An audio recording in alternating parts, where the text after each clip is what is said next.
Hey everyone, Brandon here, and I've taken some time to look at the new iMac. I've looked at reviews, I've looked at the original event, I've just kind of looked at the webpage too, and very interesting product. Very controversial product, as you've probably seen online. A lot of people like it, a lot of people hate it. Now, you've probably seen a review or two on it, so I'm going to be cutting out the stuff that you've probably already seen and get to the interesting stuff. So firstly, is it going to sell? A lot of people are like, this is not going to sell. This is going to do terrible. It's just like they added Skittle flavors to the casing. They're using the original M1 chip in the iMac. This is a waste of time. It's only 24 inches. They don't offer two models, and like this is just not going to sell. And I think it is going to sell because I've noticed something. The general public, the people who are non-techie, the people who don't, they don't look at the specs very much. They probably buy Apple products.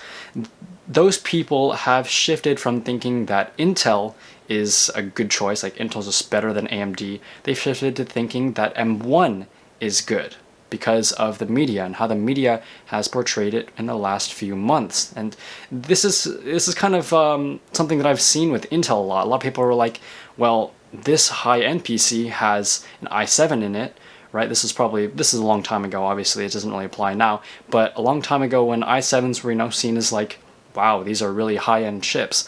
A lot of people were like, oh, well, this high-end PC has an i7 in it that I'm seeing at like the World Esports Tournament or something like that. And this other PC that I'm seeing at Best Buy has an i7 in it, and it's fairly cheap, so maybe I should buy that i7 PC purely because of the fact that there is an i7 chip in it. So they think it's going to be good because of that fact. Now, people are probably going to do the same with M1. Oh, there's M1 in it. Oh, that's so much better than Intel. Like, if you looked at any of the reviews on the launch of the M1, you'll see that a lot of them, they praise it completely. There are almost no downsides. And truth be told, it is very good. The M1 chip performance is very good. But I think the more important thing is that the general media has such a good perception of it that people quickly adopted that idea that M1 is super good, and anything with M1 in it is going to be a revolutionary change from the previous generation. Now, just because it's going to sell doesn't mean that you should buy it. Personally, I would probably wait a generation until Apple can release some higher-end M1 chips. I would like to see some better M1 chips beyond just the the default notebook ones that you see in the Mac Mini, the MacBook Air, and the MacBook Pro. I would like to see more performance because think about it, it is 24 inches of screen space, so you could probably fit in a bigger chip and a bigger heatsink if necessary for some more performance. I would also like to see higher core scaling. That would also be very nice if we could see that next generation, so we get like 16 cores instead of just 8 cores in our CPUs. Another thing that I also want to touch on is the optimization for x86 apps, because right now it isn't great. It's very, very good. I have to say it's not bad at all, but I would like to see better x86 performance on Apple Silicon chips. I think those are probably the two biggest deal breakers for me right now. If Apple can improve on those things next generation, I would be much more inclined to buy one than I am right now. Okay, second I want to talk about the design of the iMacs. A lot of people do not like the white bezel, including me. I don't really like the white bezel and that extra chin part. I would prefer if Apple did something, I prefer if Apple took a page out of Microsoft's book and went more of the Surface Studio route, so it's just the screen. Kind of basically think of it as like a very large iPad.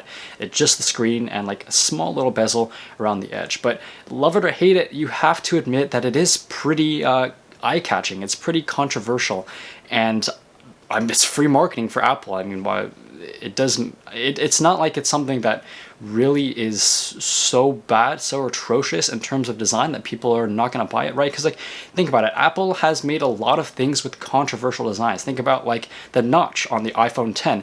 That year, the iPhone 10 was the best-selling phone for that entire year. But people were like, this notch sucks. This notch is a terrible design. And now, like, I can't,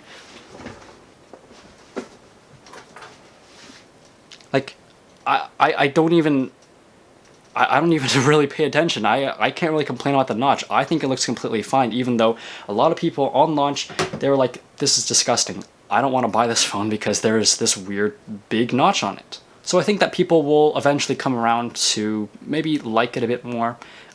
Personally, as I said before, I would rather see something that's more unified in terms of color. I'd rather have just one big piece of metal that's just one solid color. I think that'd be really cool. Or they have like the front white and then the back some sort of color or whatever.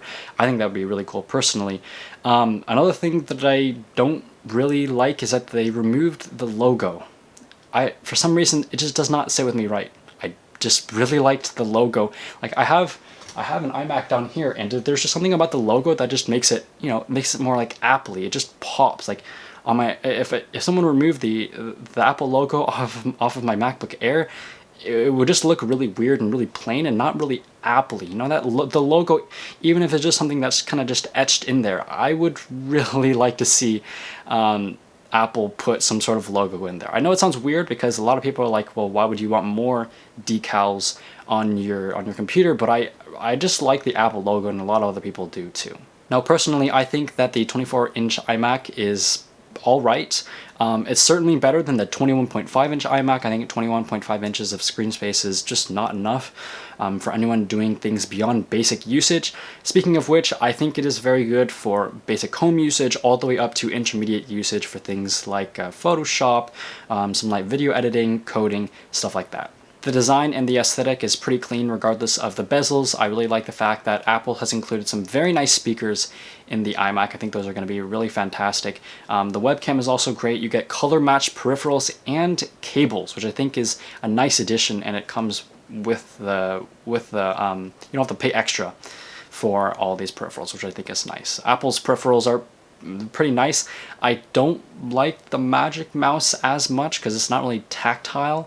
It's just kind of just like a drag and like tap more of, but I do like their keyboard, which I think is very nice. Now, the things that I don't like about it so much is that I wish that Apple had offered a 27-inch iMac as well, because I use a 27-inch screen regularly, and I like it a lot better than my previous 24-inch monitor, especially if you're working on something like video editing. It is nice to have that extra space for your workflow. Another thing is that Apple has actually removed the gigabit Ethernet port from all models of iMac, so it's now on the charger. But you only get that version with the gigabit Ethernet port on the charger if you buy the $1,500 or $1,700 model. If you buy the base model, you don't get the Ethernet port at all. You only get Wi-Fi, which I think is fine for most people because I think most people probably prefer Ethernet anyway, or probably prefer Wi-Fi anyways over Ethernet. But in case you do want to have that Ethernet port, you will have to buy the charger with the gigabit Ethernet port, or you'll have to buy the $1,500 or $1,700 model to get it included.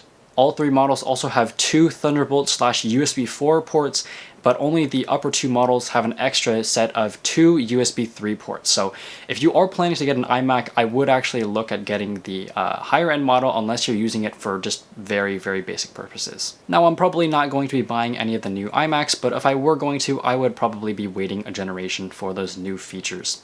All right, that's all. Stay safe. See you next time.